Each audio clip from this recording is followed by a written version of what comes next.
Hello students, मैं मुकेश सामान आप सभी का नॉलेज कल्टीवेशन चैनल में स्वागत करता हूं। आज इस वीडियो के अंदर हम वेस्ट एशिया में एक छोटा सा कंट्री जिसका नाम लेबनान है, इसके बारे में स्टडी करेंगे। ये कंट्री 1920 तक टर्की एम्पायर का एक पार्ट होता था और 1920 के अंदर ये कंट्री आज़ाद हो जाता है और यहाँ पर फ्रांस अपनी कॉलोनी बनाकर इस कंट्री को रूल करना शुरू कर देता है। लेकिन क्या होता है, 1943 के अंदर फ्रांस इस कंट्री और इसके बराबर में एक कंट्री और है सीरिया, दोनों कंट्रीज को इंडिपेंडेंट कर देता है। इसके बाद यहाँ पर रहने वाले जो डिफरेंट रिलीजियस ग्रुप्स हैं कुछ दिनों तक तो आराम से रहते हैं, लेकिन हम देखते हैं कि 1975 के अंदर इस कंट्री में सिविल वॉर स्टार्ट हो जाता है जो लगभग 1990 तक चला। इस सिविल वॉर के अंदर लगभग 1,20,000 पीपल की डेथ हो जाती है और साथ में 1 मिलियन से ज्यादा लोग लेबनान कंट्री को छोड़कर दूसरे कंट्रीज में माइग्रेट कर जाते हैं। तो इसी चीज को हमने स्टडी करना है कि ये सिविल वॉर क्यों होता है और ये सिविल वॉर कैसे रुकता है और इस कंट्री में लोगों ने पावर को कैसे शेयर किया। इन सारी बातों को समझने के लिए यहाँ एक इमेजिनरी कैरेक्टर है जिसका नाम खलील है। खलील एक एनर्जेटिक पर्सन है, वो लेबनान कंट्री का प्रेसिडेंट बनना चाहता है, लेकिन जो प्रेजेंट एग्रीमेंट है लेबनान कंट्री के अंदर वो अलाउ नहीं करता कि किसी भी रिलीजन का व्यक्ति वहां प्रेसिडेंट बन जाए या किसी भी रिलीजन का व्यक्ति वहां प्राइम मिनिस्टर बन जाए। वहां पावर्स को शेयर इस तरह से किया गया है कि जो प्रेसिडेंट है वो कैथोलिक क्रिश्चियंस के मैरोनाइट सेक्ट से बिलोंग करना चाहिए और जो प्राइम मिनिस्टर है वो सुन्नी मुस्लिम बनेगा और deputy prime minister Lebanon country का एक ऑर्थोडॉक्स क्रिश्चियन ही बन सकता है, जबकि लेबनान कंट्री का अगर स्पीकर किसी को बनना है तो वो शिया मुस्लिम होना चाहिए। जिस टाइम ये समझौता किया गया था उस टाइम इस कंट्री के अंदर भयंकर सिविल वॉर की कंडीशन होती है और इस सिविल वॉर के अंदर काफी सारे ऐसे लोग होते हैं जिनके परिवार के लोगों की डेथ हो जाती है। यहाँ जो खलील है इसके अंकल की भी डेथ इस सिविल वॉर के अंदर हो जाती है। खलील अपने पेरेंट्स को कहता है कि अपने कंट्री के अंदर यानी कि लेबनान कंट्री के अंदर जो पावर शेयरिंग का सिस्टम है वो गलत है। यहाँ ओपन डेमोक्रेसी होनी चाहिए कि कोई भी आदमी इलेक्शन लड़े और मेजोरिटी में आए और कंट्री का प्रेसिडेंट बन जाए। उसके पेरेंट्स कहते हैं नहीं, ये गलत है, हमने जब से पावर को शेयरिंग किया है तभी से अपने कंट्री के अंदर पीस एस्टेब्लिश है, उससे पहले बहुत खून खराबा होता था। लेकिन खलील इस बात से एग्री नहीं करता। अब खलील के पेरेंट्स की बात करें, जो खलील के फादर हैं वो ऑर्थोडॉक्स क्रिश्चियन हैं और जो मदर हैं वो एक सुन्नी मुस्लिम है। कहने का मतलब खलील के मम्मी पापा ने लव मैरिज की थी। हालांकि खलील किसी भी रिलीजन को नहीं मानता, उसका तो बस एक ही पॉलिटिकल एम्बिशन होता है कि he wants to be the president of Lebanon.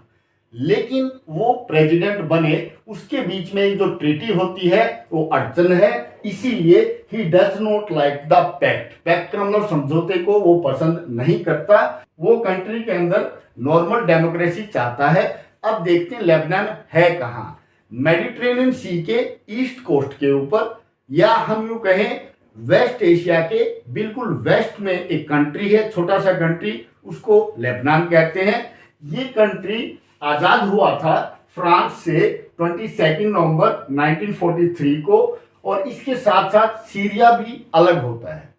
अब क्या होता है, दोनों कंट्रीज के लोकेशन देखें, वेस्ट एशिया में पड़ता है। एरिया की बात करें तो लेबनान का एरिया 10,452 स्क्वायर किलोमीटर है।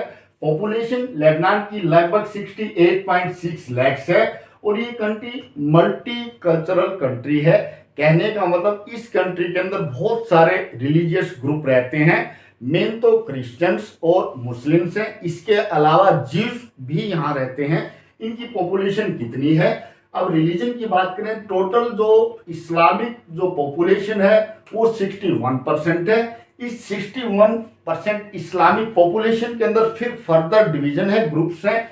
कौन कौन से हैं? सुन्नी, शिया, एलाविटीज और इस्माइलीज। अब क्रिश्चियन की देखते हैं, यहाँ इस कंट्री के अंदर टोटल पॉपुलेशन का 34% है वो क्रिश्चियन पॉपुलेशन बनाती है। अब इस क्रिश्चियन पॉपुलेशन के अंदर फिर फर्दर डिवीजन है, ग्रुप्स हैं। कौन से हैं? द मैरोनाइट चर्च, यानी कि जो कैथोलिक जो ग्रुप है मैरोनाइट का, एक तो ग्रुप वो रहता है। दूसरा द ग्रीक ऑर्थोडॉक्स चर्च, यानी कि ग्रीक की जो ऑर्थोडॉक्स चर्च के फॉलोअर है वो रहते हैं। थर्ड है द मेलकाइट ग्रीक कैथोलिक चर्च वाले लोग। फिर प्रोटेस्टेंट हैं। इसके अलावा आर्मेनियन लोग भी यहाँ रहते हैं, जीव लोग भी यहाँ हैं। अब देखते हैं इस कंट्री के अंदर सिविल वॉर होता है, एक कोई घटना घटती है, किसी बस के अंदर बॉम्ब ब्लास्ट होता है। जैसे ही वो बॉम्ब ब्लास्ट होता है, जितने भी रिलीजियस ग्रुप हैं इस कंट्री के अंदर, सारे रिलीजियस ग्रुप चाहते हैं कि पॉलिटिकल पावर उनके हाथ में आ जाए, यानी कि वो ग्रुप सरकार बना ले और दूसरे ग्रुप्स को डोमिनेट करना शुरू कर दे। डोमिनेट का मतलब जैसे आपने श्रीलंका में देखा था या बेल्जियम में देखा था, कोई भी ग्रुप जो मेजोरिटी में होता है वो चाहता है कि सरकार उसकी बने। ऐसा भी यहाँ भी हुआ था। और ये सिविल वॉर स्टार्ट होता है, बस के अंदर बॉम्ब ब्लास्ट होता है। जिस दिन सिविल वॉर स्टार्ट होता है, ये डेट थी 13 अप्रैल 1975 से लेकर ये सिविल वॉर चला था 13 अक्टूबर 9। It was a multifaceted civil war. Multifaceted का मतलब क्या होता है? ये जितने भी ग्रुप थे सभी ग्रुप एक दूसरे को मारने लगे। और इसके अलावा जो माफिया ग्रुप है, जो स्मगलर्स थे, वो भी हथियार उठा लेते हैं और इस सिचुएशन का फायदा उठाने की कोशिश करते हैं और इस कंट्री के अंदर ड्रग्स वगैरह की सप्लाई को बढ़ा देते हैं। ये जो सिविल वॉर हुआ था लेबनान के अंदर, इसमें लगभग 1,20,000 जो लोग हैं उनकी डेथ होती है और लगभग 1 मिलियन पीपल लेबनान कंट्री को छोड़कर दूसरे कंट्रीज में चले जाते हैं। यहाँ जो सिचुएशन थी, जो सिविल वॉर थी, उसको लिखना कैसे? All the groups wanted to dominate the other groups to have the political power. जितने भी ग्रुप थे दूसरे ग्रुप्स को डोमिनेट करना चाहते थे, अपने प्रभाव में लेना चाहते थे और पॉलिटिकल पावर अचीव करना चाहते थे। बट लेकिन क्या होता है? नन सक्सीडेड, किसी भी ग्रुप को सक्सेस नहीं मिलती।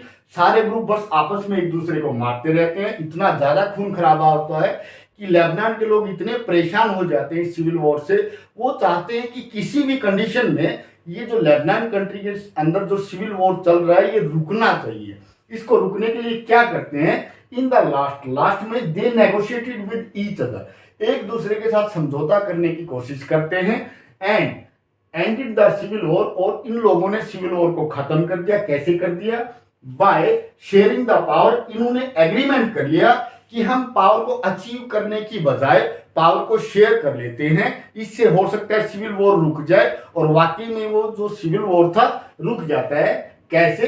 अंडर दिस पैक्ट, इस समझौते के तहत द क्रिश्चियंस एग्रीड। हाँ, एक बात और है, जो क्रिश्चियन लोग थे सिविल वॉर के अंदर फ्रांस से सपोर्ट मांग रहे थे।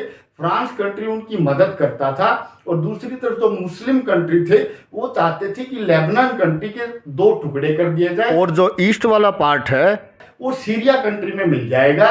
कि लेबनान कंट्री को 2 में डिवाइड कर दो, जो मुस्लिम है और सीरिया में मिल जाएंगे, क्रिश्चियंस हैं वो पीछे अकेले रह जाएंगे। इस तरह दोनों रिलीजियस ग्रुप की जो आपस की जो डिमांड थी उसको भी वो छोड़ देते हैं। कैसे छोड़ देते हैं?